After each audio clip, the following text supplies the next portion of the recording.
Hey guys, tonight we embark on a journey that requires us to strip away our modern sensibilities and step into a world where silence was a language louder than screams, and where the human body was treated less as a vessel of autonomy and more as a meticulously curated altar to power and legacy. So dim the lights as we begin in the shadows of feudal Japan, in an era where the concept of the self was entirely subordinate to the concept of the clan. The dawn in this world does not break with the optimistic fanfare of the West, but rather arrives with a solemn inevitability, a gray transition from the spirit world of dreams to the rigid architecture of duty. And for the concubine, this transition is the first act of a performance that will not end until she closes her eyes again at night. To understand her life, one must understand the theological and social weight of her existence. For she is not merely a woman, but a living extension of a daimyo's political will and a guardian of his lineage, a role that demands the suppression of the ego in favor of a collective destiny. When she wakes, the silence of the room is heavy with the unseen presence of ancestors and the crushing expectations of the living, and her first conscious thought is not of personal desire, but of physical discipline, checking the body for betrayal, a stiff neck or a flattened lock of hair, because in this ecosystem, imperfection is not a human failing but a dereliction of duty. As her attendants enter, sliding the shoji screens with practiced reverence, the air changes from the solitude of sleep to the performative atmosphere of the court, and a shift so subtle that an untrained observer might miss the sudden stiffening of her spine and the masking of her gaze. These attendants, though servants, are the first audience of the day. Their silence is not born of respect alone, but of a complex social contract where they witness the construction of an idol. The washing of the face is a ritual of purification, echoing the Shinto concept of misogi, where water cleanses not just the dirt of the physical world, but the spiritual residue of the night, preparing the vessel to be inhabited by the persona she must wear. It is a moment of profound vulnerability as the warm cloth wipes away the drowsy humanity of the woman to make way for the porcelain enigma, and as she stares into the bronze mirror, she is not looking for herself, but for the stranger she's paid to be. The application of makeup in this context is nothing short of a liturgical act, a process of historical self-erasure where the natural complexion, flustered by blood and life, is buried beneath a layer of white powder made from crushed rice and often lead, a toxicity that she accepts as the cost of beauty. This white mask transforms her into a creature of the moon, reflective and distant, effectively removing her from the sun-drenched reality of the peasantry and placing her in the twilight realm of the aristocracy where emotions are suggested rather than displayed. The eyebrows are shaved and redrawn high on the forehead, a technique known as hikimayu, which serves to permanently freeze the face in a state of detached aristocratic wonder, denying the observer any insight into her true feelings of anger, boredom, or sorrow. And for a woman of her station does not react to the world, she merely observes it from a height. The darkening of the teeth, ohaguro, often misunderstood by modern eyes as grotesque, was in fact a sophisticated signal of maturity and sexual unavailability to anyone but her lord, a visual code that turned the mouth, the source of voice and appetite, into a black void, silent and impenetrable. This aesthetic was not designed to mimic nature, but to conquer it, to show that human culture and discipline could override the messy biology of the body. Once the face is constructed, the body must be bound, and the dressing ritual is a physical manifestation of the Confucian constraints that bind her soul. The layers of the kimono are not merely clothing, they are a text to be read by those literate in the courtly language of color and fabric. The underrobes, the inner layers, and finally the heavy, brocaded outer shell are applied with the assistance of others, rendering her passive in her own creation, a doll being wrapped in the silk of her station. The colors she wears, perhaps a dark red layered over a pale green, are dictated by the season, the occasion and her specific rank within the hierarchy of the harem, creating a visual harmony with the natural world outside while she remains trapped inside. The obi, the great sash that binds the waist, is the final seal on this package, pulled tight enough to restrict breath and enforce a posture of rigid verticality, reminding her with every shallow inhalation that her life is one of restriction. She becomes a pillar of silk, a sculpture that can move but only with immense deliberation, her physical form now an impediment to impulsive action, which is exactly the point. When she moves to breakfast, the discipline continues, for the meal is an exercise in aesthetics rather than nourishment, a spread of small, precise dishes that reflect the Buddhist appreciation for the meager and the pure, served on lacquerware that gleams in the morning light. She eats not to fill a hunger, but to sustain the performance, handling her chopsticks with a mindfulness that borders on meditation, aware that a dropped grain of rice or a slouched shoulder would be catalogued by the silent observers in the room and later weaponized in the hushed gossip of the corridors. This constant surveillance transforms even the biological act of eating into a political maneuver, where grace is the only shield against disdain. But the true labor of the concubine, the vast, silent expanse of her existence, is waiting, a state of being that the theologian might compare to a purgatorial vigil. She waits for a summons that may never come, trapped in a beautiful stasis where she must be perpetually ready, yet perpetually idle. She sits in a garden or a room with a view of nature, engaging in the high arts of the aristocracy like calligraphy, the playing of the shamisen, or the composition of waka poetry, activities that are designed to refine the soul but also serve to pass the agonizingly slow hours. This waiting is not passive. It is an active state of tension, a vibrating alertness masked by a veneer of languor. She composes poems about falling leaves and crying deer, utilizing the aesthetic of mono no aware, the gentle sadness of passing things, to articulate her own transience without ever explicitly complaining about her gilded cage. The other women in the harem are her sisters in this solitude, yet they are also her most dangerous adversaries, and their interactions are a masterclass in indirect warfare. They gather in the afternoons, presenting a tableau of exquisite harmony while exchanging pleasantries that are laced with arsenic, complimenting a rival's robe to draw attention to its slight outdatedness, or praising another's youth to highlight her naivety. This is a court where a raised eyebrow is a shout and a silence is a condemnation, and the concubine must navigate this minefield with a smile that never quite reaches her eyes. The tension is palpable. A thick atmosphere of repressed ambition and sexual jealousy sublimated into tea ceremonies and flower arranging.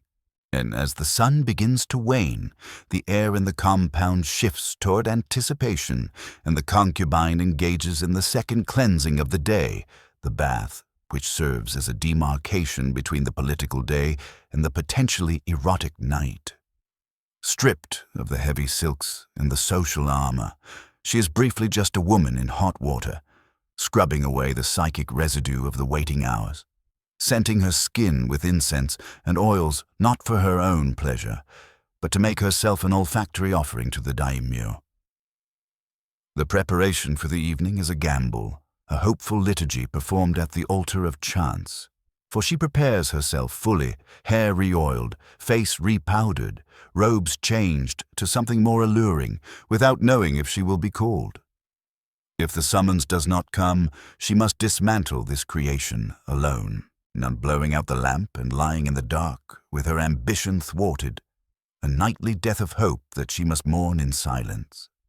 But if the summons does arrive, it is delivered with a crushing lack of ceremony, a simple message that sets her heart racing beneath her rib. The walk to the Lord's chambers is a procession of one, a transition from the periphery of power to its absolute center, and as she glides along the polished wooden corridors, she is acutely aware that she is walking toward her only purpose. The encounter with a daimyo is rarely a meeting of equals or a romance in the Western sense.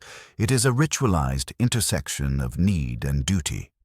It begins with the sharing of sake, the pouring of cups serving as a binding rite, a moment of synchronization where they bridge the gap between ruler and subject. She must be everything to him, mother, muse, lover, and listener, adapting her personality to fit the contours of his mood, a shapeshifter whose only constant is her desire to please. The act of intimacy itself is shrouded in the same layers of etiquette and restraint that govern the rest of their lives. It is less a wild abandon and more a choreographed dance of shadows, where pleasure is taken and given within the bounds of decorum. Afterward, as he sleeps, she lies awake, the guardian of his vulnerability, staring into the darkness and dissecting every moment of the evening, wondering if she secured her position or if she merely delayed her inevitable obsolescence. The return to her own quarters in the pre-dawn light is a lonely walk, a ghostly retreat before the sun exposes the reality of the day. And as she prepares to repeat the cycle, she is confronted with the profound truth of her existence. She is a creature of endurance. The years will pass, and the powder will settle into lines on her face, and eventually the summons will stop coming, leaving her to fade into the background of the court, a living ghost haunting the halls of her former glory. Yet there is a profound dignity in this endurance, a spiritual fortitude forged in the fires of silence and restraint. She survives the crushing weight of the system by becoming harder than the stone walls that enclose her, turning her life into a work of art that, while ephemeral, possesses a terrifying beauty. This is not merely a story of oppression. It is a testament to the human capacity to find meaning in the void, to construct a self, even when the world demands you be nothing more than a reflection, reminding us that the beauty of the feudal court was built on the backs of women who were required to be perfect, silent, and ultimately disposable.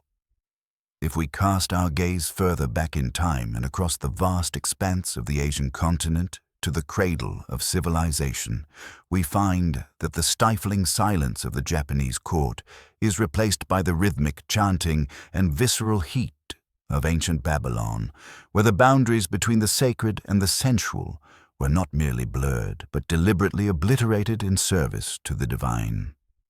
Here, in the shadow of the ziggurats, the theological framework of existence was not built upon the denial of the flesh, but rather on its sanctification, particularly within the towering precincts dedicated to Ishtar, the dual-natured goddess of love and war, fertility and destruction. Unlike the later moral dualisms that would come to dominate Western thought, where the spirit is willing but the flesh is weak, the Babylonian worldview perceived sexuality as a potent form of cosmic maintenance, a bridge constructed of skin and breath that connected the dusty mortality of humans with the immortal vitality of the gods. It is in the writings of Herodotus, that tireless chronicler of the ancient world, whose accounts must always be read with a critical eye toward his Greek sensibilities, that we find descriptions of a practice that challenges our modern understanding of piety. Specifically, the obligation of every Babylonian woman to sit within the temple of Ishtar and wait for a stranger to toss a silver coin into her lap. This ritual, often reductively termed temple prostitution, was in the eyes of the theologian a democratized form of high liturgy, a moment where the social hierarchy dissolved in the face of the biological imperative. The woman, whether a high-born noble cloaked in fine linens or a commoner with rough hands, became a vessel of the goddess, an anonymous conduit for the divine energy that ensured the crops would rise from the mud and the herds would multiply.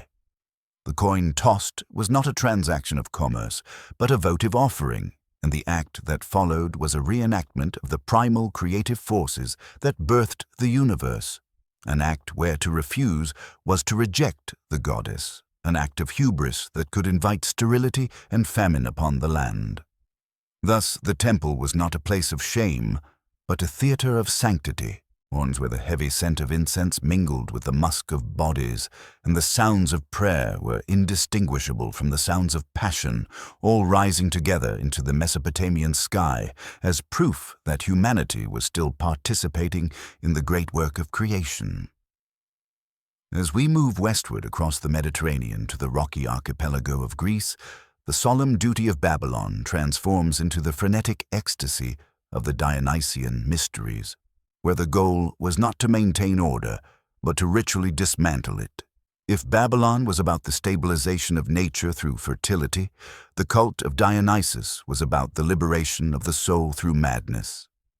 Dionysus, the god of wine, theater, and the vine, represented the chaotic, uncontrollable force of life that bubbled beneath the rigid surface of the Greek polis. One in the mysteries provided a sanctified space where the citizen could shed the heavy armor of social identity. In the hidden groves and mountain sanctuaries, far from the prying eyes of the uninitiated, the participants, donned in masks and animal skins, drank wine not as a beverage, but as the blood of the earth, engaging in a dance that spiraled into a trance state known as ecstasis, literally meaning to stand outside oneself. The initiate sought to dissolve the ego, to forget their name, their rank, and their burdens, and to merge with the collective pulse of nature, utilizing sexual energy not as entertainment, but as a battering ram against the walls of the self, facilitating a catharsis that cleansed the psyche of the repressed energies accumulated during a life of strict civic obedience. Now, philosophers like Plato viewed these rituals with deep suspicion, fearing that the surrender to emotion would erode the rational foundations of the state. Yet even he could not deny their power, for they offered a direct, visceral experience of the divine presence, a reminder that before they were citizens of Athens or Sparta, they were animals of the earth. South of the Mediterranean, in the sun-drenched valley of the Nile, the theological connection between sexuality and survival was even more explicit, written not in the shadows of groves, but in the rising waters of the river itself. Ancient Egypt was a civilization entirely dependent on the annual inundation of the Nile, a geological event that they interpreted as a divine act of cosmic copulation between the earth and the sky, and in this worldview, fertility was the supreme good. And the festivals of Min, the ethephalic god of virility and harvest, were grand state occasions where the pharaoh himself would participate, cementing the link between his political potency and the agricultural potency of the land.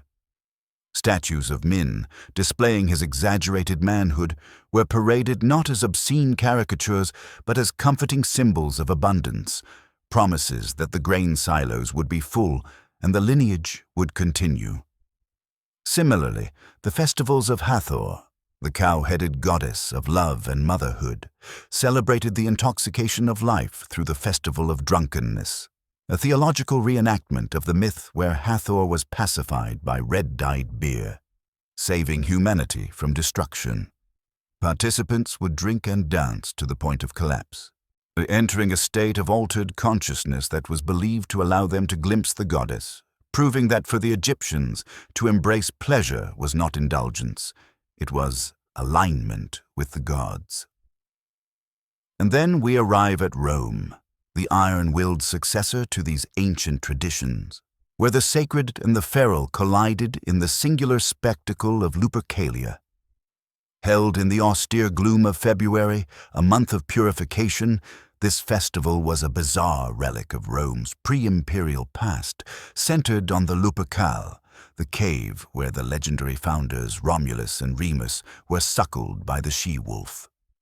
The Luperci, young men chosen from noble families, would strip naked or wear only the skins of goats sacrificed moments before, running through the streets of the city, brandishing strips of hide known as februa, lashing out at bystanders in a display that inverted all norms of Roman dignity. Women would deliberately step forward to receive the blows, believing that the touch of the sacred skin would grant fertility and ease the pains of childbirth, a collision of violence and blessing that served a specific theological function, the purging of the old year's stagnation to make way for the new year's life. It was a spiritual spring cleaning performed with sweat and laughter, acknowledging that for life to flourish, the wildness of the wolf must be invited into the city, if only for a day. Yet, while the West celebrated these public explosions of energy, the East was quietly cultivating a more internalized, philosophical approach to the same energies through the tradition of Tantra. Emerging across the spiritual landscapes of India, the Tantra was a radical departure from the asceticism that sought to escape the body, proposing instead that the physical form was the very vehicle of enlightenment. It was not a religion of denial, but of total immersion, where the union of male and female energies, symbolized by Shiva and Shakti, mirrored the cosmic dance of consciousness and energy that sustains the universe. The sexual rituals associated with Tantra, often misunderstood by later Victorian prudes as mere hedonism, were in fact highly disciplined, meditative acts where desire was not indulged but harnessed, transformed from a distraction into a fuel for spiritual transcendence. Every breath, every touch was a mudra, a gesture of power designed to awaken the dormant divinity coiled at the base of the spine.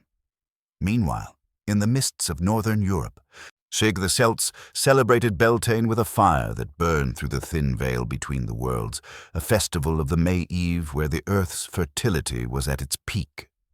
Bonfires roared on hilltops, and the concept of the greenwood marriage allowed for temporary unions in the forest, acts of love that were not bound by human laws, but by the rhythms of nature, celebrating the union of the god and goddess in the verdant cathedral of the woods.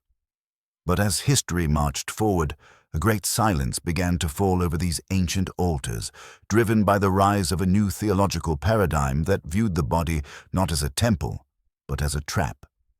With the ascent of Christianity, the sacred sexuality of the ancient world was systematically dismantled, rebranded as sin, and driven underground. The temples of Ishtar were toppled, and the mysteries of Eleusis were silenced by imperial decree, and the wild rites of Lupercalia were sanitized into harmless folk traditions. The body, once the primary site of divine encounter, became a source of shame, a thing to be covered and mortified. Yet the theologian knows that the sacred cannot be truly destroyed, only displaced, and so the old gods did not die. They merely changed their names, hiding in the metaphors of mystics, in the poetry of courtly love, and in the unquenchable human longing to find the infinite in the eyes of another, proving that while empires may fall and dogmas may change, the spirit's hunger for union remains the one constant in the human story. In the shadowed corridors of ancient Athens, where reason was supposed to triumph over vengeance, the history of silence takes a darker turn, moving from the sacred silence of the temple to the lethal silence of the cup, for it was here in 399 BCE that the philosopher Socrates demonstrated that death could be administered with the clinical precision of a medical procedure rather than the brutality of an execution. The instrument was hemlock, a botanical assassin that promised a slow, creeping paralysis, a death that began in the extremities and worked its way inward, freezing the body while leaving the mind lucid until the very end. This was not merely a method of killing. It was a reflection of the Athenian soul, which prized order and intellect above all else, allowing the state to rid itself of its most persistent critic without the messy spectacle of blood or the indignity of a public struggle. Socrates, or the man who had spent his life questioning the foundations of Athenian society, met his end not with a scream, but with a discourse on the immortality of the soul, turning his execution into a final classroom where the state provided the poison, but he provided the dignity. This event marks a pivotal moment in the history of toxicology, transforming poison from a tool of chaotic murder into an instrument of statecraft, a way to silence dissent without shattering the illusion of civilized justice.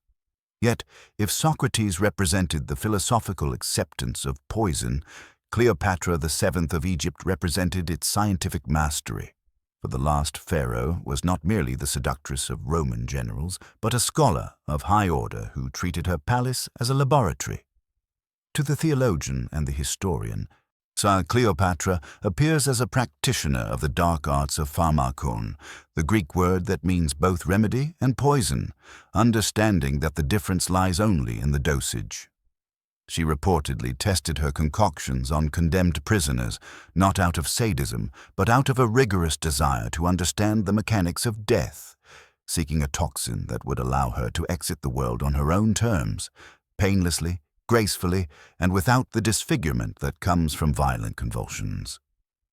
The legend of the asp, the cobra that supposedly bit her breast, is likely a romanticized symbol of royal divinity, for the cobra was the uraeus, the protector of the pharaohs, but the reality was likely a hairpin dipped in a potent, fast-acting neurotoxin, a final act of control by a woman who refused to be paraded in a Roman triumph. In her hands, and poison was the ultimate assertion of sovereignty, a way to deny Octavian his victory even as he breached the gates of Alexandria. Across the Mediterranean, in the marble heart of Rome, poison lost its philosophical and royal dignity and became the industrial weapon of political ambition, a tool so pervasive that it spawned a new class of professional: the poisoner. The most infamous of these was Locusta, a woman who flourished under the reign of Nero, turning the dinner party into the most dangerous battlefield in the empire. Rome was a society built on patronage and dining, where power was brokered over wine and figs, and Locusta exploited this intimacy with terrifying efficiency. She was not a shadow in the alley, but an agent of the state, employed by Agrippina to eliminate Emperor Claudius, allegedly with a dish of tainted mushrooms, and his favorite meal, and later by Nero to dispatch his stepbrother Britannicus. The death of Britannicus at a banquet, collapsing mid-sip while the guests looked on in horrified silence, reveals the unique terror of poison in the Roman psyche. It destroyed the foundational trust of hospitality. In a culture where breaking bread was a sacred bond, the poisoner was a heretic who turned the sustenance of life into the vehicle of death. The fear was so palpable that it birthed the role of the pregustator, the food taster, a human shield whose only job was to eat and wait to see if he died, a grim living litmus test for the paranoia of the ruling class. Emperors consumed Mithridatium, a complex theriac of dozens of ingredients believed to build immunity, to drinking a little poison every day in the hope that it would save them from a lot of poison all at once. This paranoia was not unique to the West.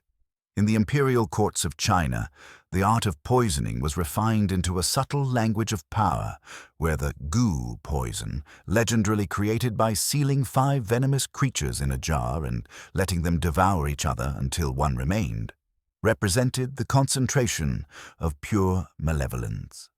The Chinese court, with its labyrinthine hierarchy of consorts and eunuchs, was the perfect ecosystem for the silent killer, where a rival could be removed without a sword ever being drawn.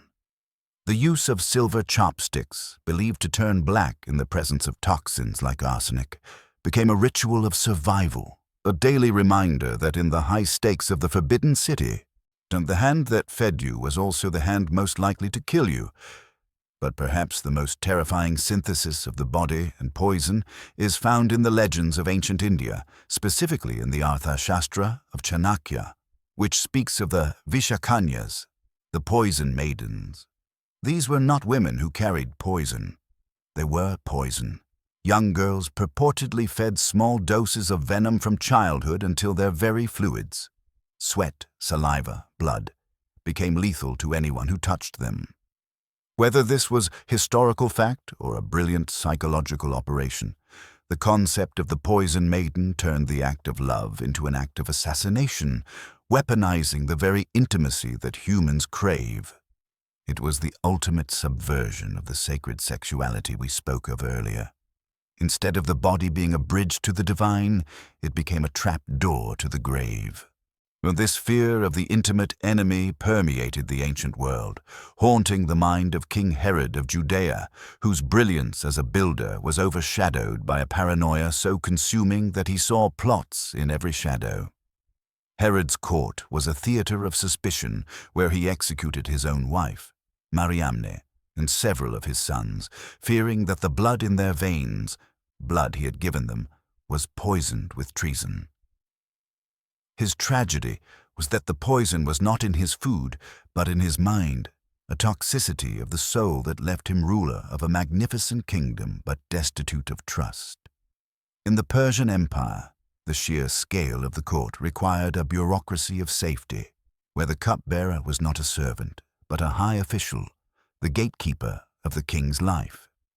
The story of Nehemiah in the Bible, serving as cupbearer to Artaxerxes, highlights the immense weight of this role. To hand the king a cup was to stake one's life on its purity. The ancient world, from the Euphrates to the Tiber, understood that while the sword could conquer provinces, only poison could rewrite a dynasty overnight without waking the guards. It was the great equalizer, the weapon of the physically weak against the politically strong, the silent vote cast in the dead of night. It reminded every tyrant that no wall was high enough and no army large enough to stop a single drop of aconite slipped into a chalice of wine. And yet, as humanity sought to protect itself from the dangers of the open cup and the silent assassin, another technology of security began to emerge, not chemical, but mechanical: the lock. If poison was the violation of boundaries, the lock was the enforcement of them. And we must look back to the banks of the Nile around 4,000 years ago to see the birth of the concept of exclusive access. The Egyptians, obsessed with the preservation of the body and the soul's goods for the afterlife, developed the pin tumbler lock, a masterpiece of wooden engineering that is the direct ancestor of the key in your pocket today. It was a clumsy, oversized device by modern standards, requiring a large wooden toothbrush-like key to lift pins out of a bolt. But conceptually, it was a revolution. It introduced the idea that property could be separated from the person, that a room could have a memory of its owner even when the owner was absent. In Mesopotamia, where urban life was dense and commerce was king, they solved the problem of security not with mechanics, but with identity, using the cylinder seal. These small, intricately carved stones were rolled over wet clay to seal jars and doors, leaving a unique impression that acted as a prehistoric two-factor authentication. To break the seal was to insult the owner's name, a violation of social contract that carried the weight of law. But it was the Romans, with their genius for metallurgy and standardization, who democratized security, shrinking the lock from a massive wooden beam to a small metal box that could be carried, turning the key into a piece of jewelry, a ring worn on the finger to signal to the world, "I possess things worth stealing, and I have the power to keep them." The Roman warded lock and the puzzle locks of China, with their hidden mechanisms and animal shapes, turned security into an intellectual game, a test of worthiness.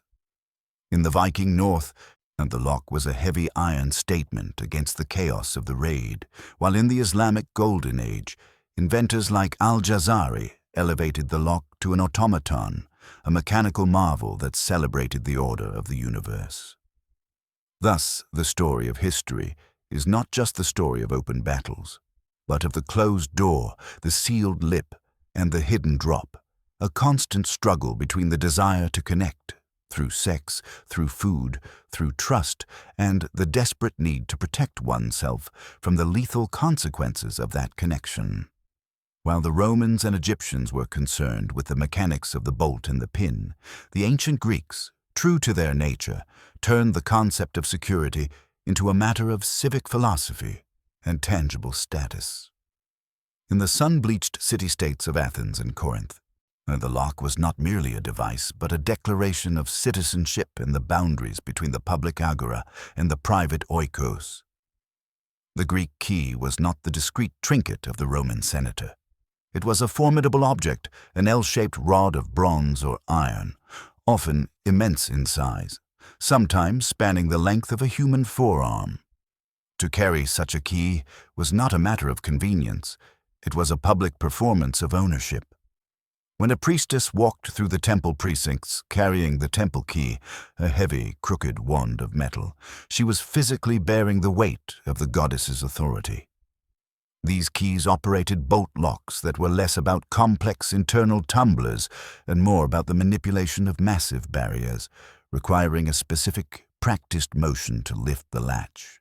But this physical engagement with the lock turned the act of opening a door into a ritual in itself, a deliberate pause that separated the sacred silence of the treasury from the noise of the street. The Greeks, who invented democracy, also understood its shadow, that for a man to be free in public, he must be secure in private. Thus, the locksmith in ancient Greece was more than a craftsman. He was the architect of privacy, the man who allowed the philosopher to retreat from the world to think, and the merchant to sleep without one eye open. The temple of Athena was not just protected by the fear of the gods, but by the friction of bronze against wood, a reminder that even the divine required a deadbolt in a world of men. Travel further east, beyond the grand boulevards of Rome and the temples of Greece, to the humid, spice-laden air of ancient India, and the philosophy of the lock shifts from mechanical strength to intellectual deception. In the Mauryan Empire, as detailed in the Arthashastra, security was treated as an extension of statecraft and illusion. The Indian approach to locking was often one of camouflage. The lock was not a visible deterrent, but a hidden secret. In the grand wooden temples and the palaces of the Maharajas, security was built into the architecture itself. A panel of carved teak depicting scenes from the Mahabharata might conceal a secret trigger, a lotus flower that must be pressed, or a serpent's eye that must be twisted, to reveal a hidden drawer or a false door. This was security through obscurity, a belief that the best lock is the one the thief does not even know exists. These mechanisms were often puzzles, riddles in wood and metal that required not just a key, but knowledge, protecting the treasure not from the strong, but from the ignorant. The Sanskrit texts speak of the king's treasury as a place of layers where physical locks were augmented by the psychological terror of curses and the sacred geometry that governed the flow of energy. Here, the lock was a test of dharma. Only the righteous or the initiated could pass. The intricate, puzzle-like nature of these locks mirrored the Indian cosmological view of the universe as a complex web of cause and effect, where every action required the correct alignment of forces to unlock the path to liberation. In the mist-shrouded lands of the Celts and the icy fjords of the Norse, the lock took on a darker, more superstitious weight. For these people, living on the edge of the known world, the door was the final barrier between the warmth of the hearth and the cold, chaotic spirits of the night. The iron padlock found in a Viking chest or a Celtic roundhouse was not just a defense against thieves, it was a ward against the supernatural. Iron, in European folklore, was the metal that repelled fairies, spirits, and malevolent magic. To lock a door with iron was to seal the home against the other world. The archaeological finds of Viking women buried with elaborate key rings at their belts tell a profound story of gender and power. In a society of raiders and wanderers, the woman who held the keys was the anchor of the household, the keeper of the hoard. She controlled the food, the wealth, and the access to the lineage's survival. The key was her badge of office, a symbol that while the men might roam the seas, and she ruled the sanctuary. These locks were often shaped like animals, bears, dragons, serpents, invoking the spirit of the beast to guard the contents. A lock shaped like a dragon was not just decoration. It was a bind, a sympathetic magic that placed the ferocity of the monster into the metal, ensuring that anyone who dared to pick it would face a metaphorical, if not literal, bite. If the Dionysian rites were a scream of chaos, the Eleusinian mysteries were a whisper of the grave, a solemn counterpoint that offers us a different lens through which to view the ancient integration of the sacred and the sensory. While the maenads danced to lose their minds, the initiates of Eleusis walked into the dark to find their souls. Held annually for nearly 2 millennia just outside Athens, and these mysteries centered on the myth of Demeter and Persephone, a narrative of abduction, descent into the underworld, and the cyclical return of life. Here, the secret was guarded with a ferocity that makes modern state secrets look porous. To reveal the rites was a capital offense. Yet scholars suspect that at the climax of the ritual, within the windowless, columned hall of the telesterion, a sacred marriage was enacted in the dark. A symbolic, perhaps even literal, union representing the fertilization of the earth.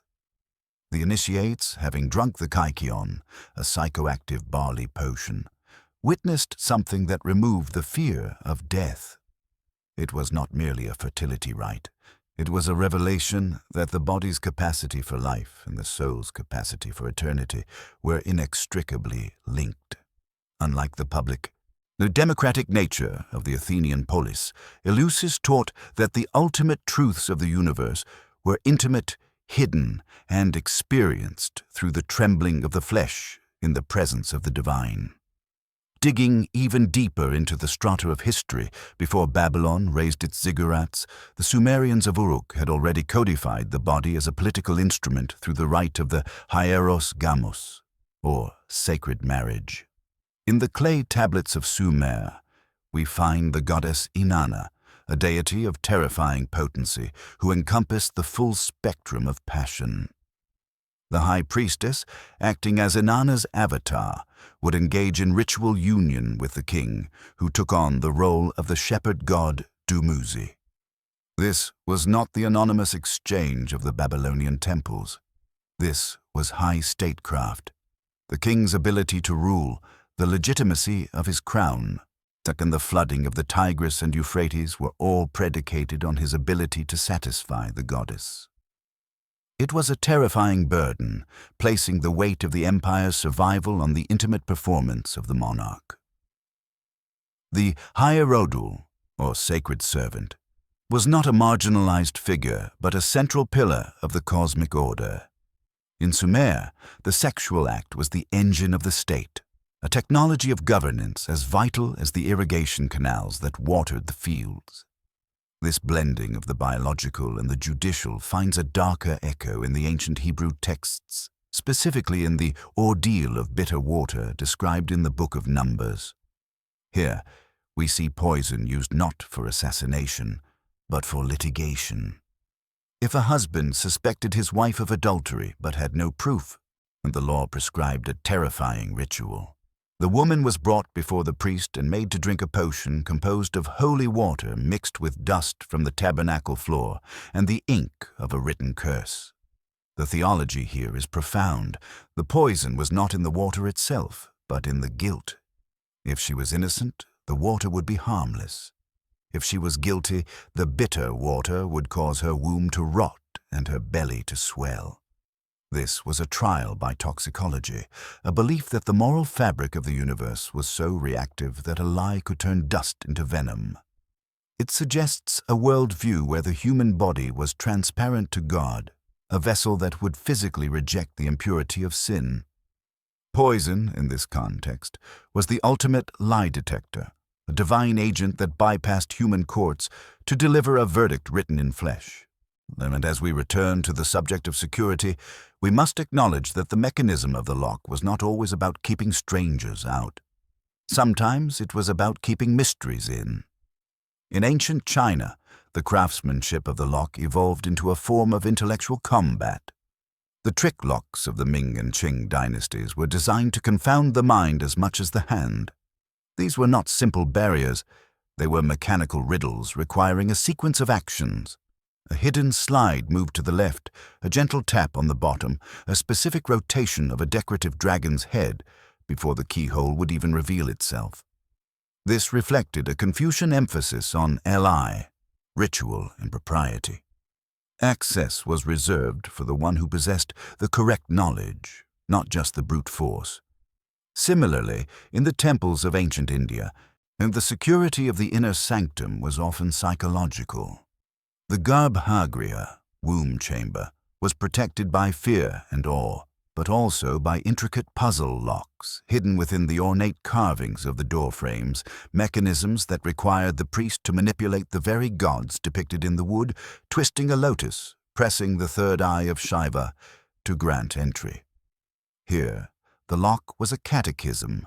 You could only enter the sacred space if you knew how to interact with the sacred symbols. The physical security was an extension of the spiritual initiation, ensuring that the treasures of the temple remained not just safe, but hallowed.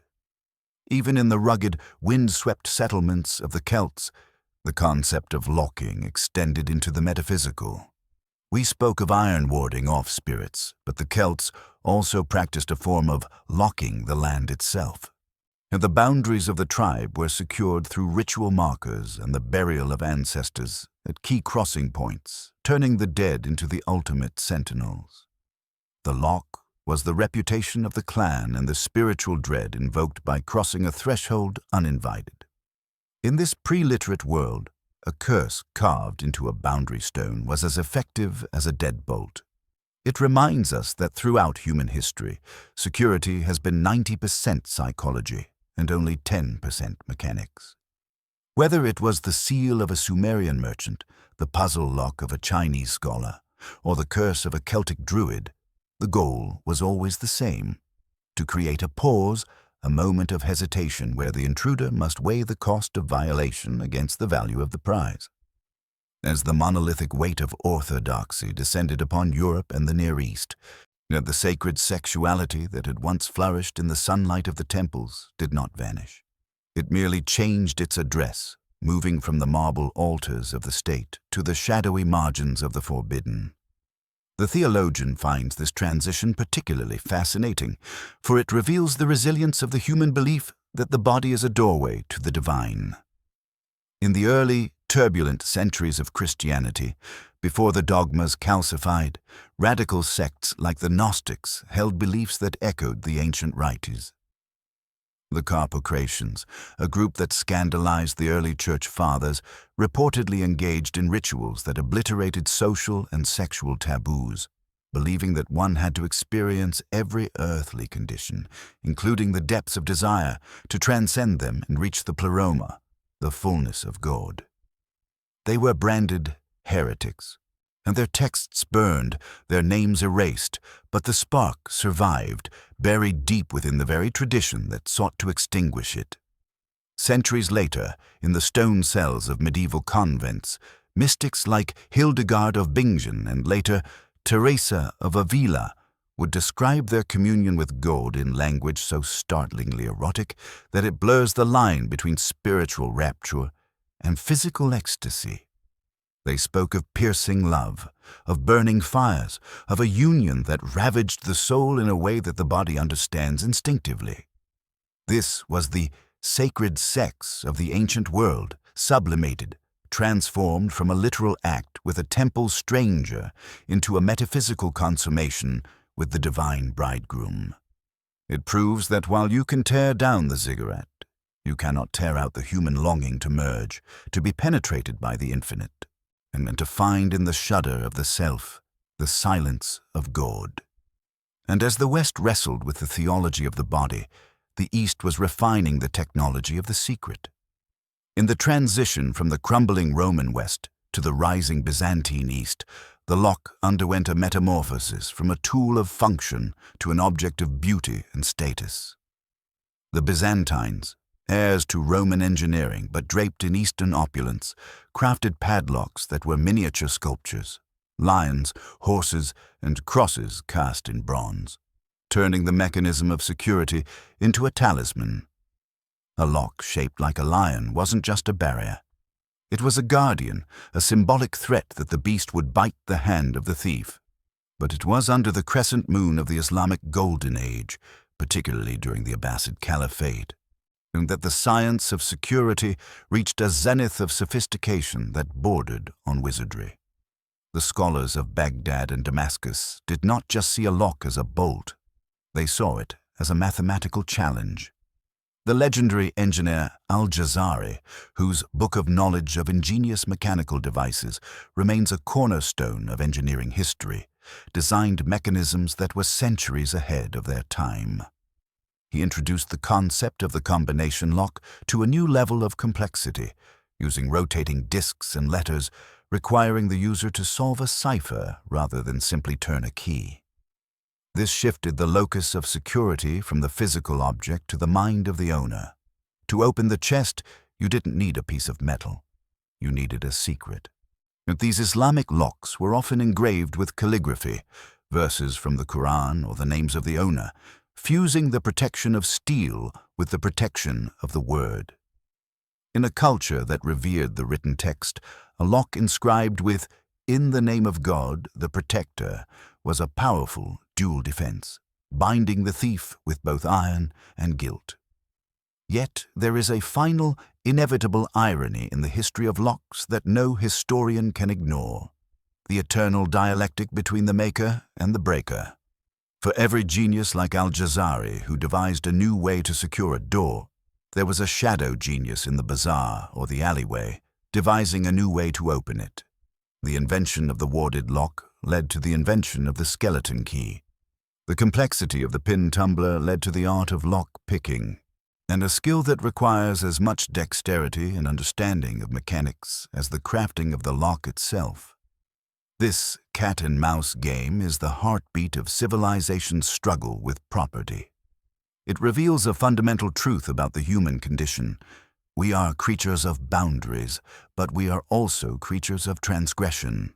We build walls not just to keep others out, but to define who we are inside, and there will always be those who feel compelled to cross those lines, to solve the puzzle, to breach the sanctuary.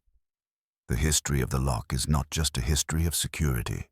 It is a history of our anxiety, a physical manifestation of the knowledge that nothing in this world, not our gold, not our secrets, not our bodies, can ever be truly, permanently safe. It is a testament to the fragile trust that holds society together, and a trust that is reinforced every time we hear the satisfying click of a bolt sliding home. A mechanical prayer for safety in a world of thieves.